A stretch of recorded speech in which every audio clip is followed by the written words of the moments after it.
vous avez un enfant qui a de la difficulté à aller se coucher, qui se relève pour vous demander d'aller aux toilettes, d'avoir un verre d'eau, un câlin supplémentaire, d'avoir n'importe quelle autre demande, écoutez cette vidéo.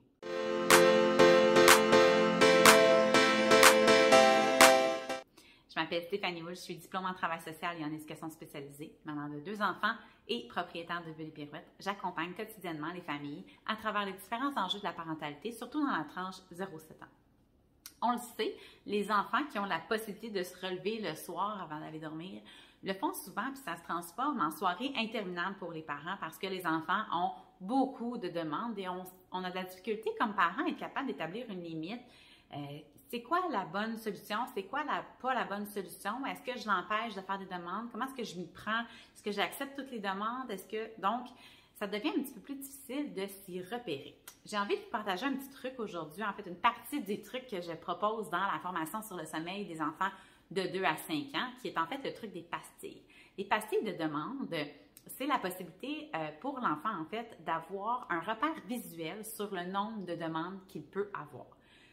J'ai utilisé ça avec mes 2 enfants. Chez moi, c'était 2 demandes. Vous pouvez l'adapter à votre situation familiale, mais de mon côté, je trouvais que 2 demandes, après le dernier bonne nuit, je t'aime, puis que je bordais mes enfants, s'il y avait 2 autres demandes, pour moi, c'était convenable. Donc, l'enfant, en échange de sa demande, va redonner une pastille aux parents et quand il n'y a plus de pastille, il n'y a plus de demande.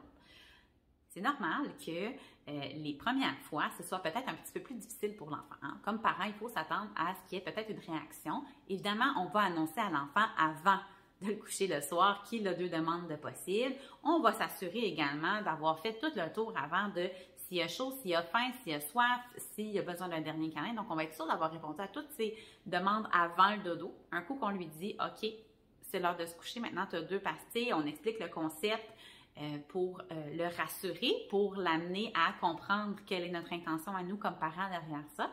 Et ça nous permet en fait de mieux camper le nombre de pastilles. C'est sûr que si vous vous dites, si vous finissez par flancher ou vous acceptez les demandes, bien, ça se peut que vous vous dites que les pastilles, ce ne soit pas un truc qui s'applique à votre situation. Dans ce cas-là, peut-être que vous avez besoin d'avoir un support supplémentaire pour vous accompagner dans la mise en place de ces stratégies-là. Et ça, c'est tout à fait normal. En fait, il y a plein de parents qui ont communiqué avec nous pour être capables de mettre en place les stratégies qu'on présente chez Bulles et Pirouettes pour les mettre en place selon leur capacité, dans leur situation familiale, avec la réaction des enfants également. Donc, n'hésitez surtout pas à venir chercher de l'aide et à vous procurer sinon la formation sur le sommeil des enfants de 2 à 5 ans qui couvre en fait plusieurs difficultés qu'on observe chez les enfants, là, que ce soit les demandes le soir, les couchers qui sont interminables, qui sont trop tard, les réveils nocturnes encore, les levers tôt, les difficultés à faire de la sieste. Donc, tout ça, ce sont toutes des situations qui sont abordées dans notre formation où est-ce qu'on vous propose différentes stratégies bienveillantes qui répondent autant aux besoins de l'enfant qu'aux besoins du parent dans l'accompagnement qu'on veut vous offrir. Mais on offre aussi des rencontres individuelles. Moi et mon équipe de professionnels, on est avec vous pour vous accompagner, pour s'assurer que vous ayez vraiment là, des soirées et s'assurer que vos enfants dorment bien. Hein, parce qu'on le sait, quand nos enfants dorment bien, ben, ça fait des enfants qui ont beaucoup plus de facilité avec la gestion des émotions, avec la patience, avec le sommeil aussi. Donc, ça vient avoir des belles répercussions. Donc, j'espère que vous allez essayer le truc de la pastille. Dites-moi en commentaire si vous l'avez essayé, si ça a fonctionné à la maison et n'hésitez pas à vous abonner à notre chaîne pour en savoir un peu plus sur les informations sur le sommeil, autant des bébés que des enfants, mais aussi sur plein d'autres enjeux qui entourent la parentalité.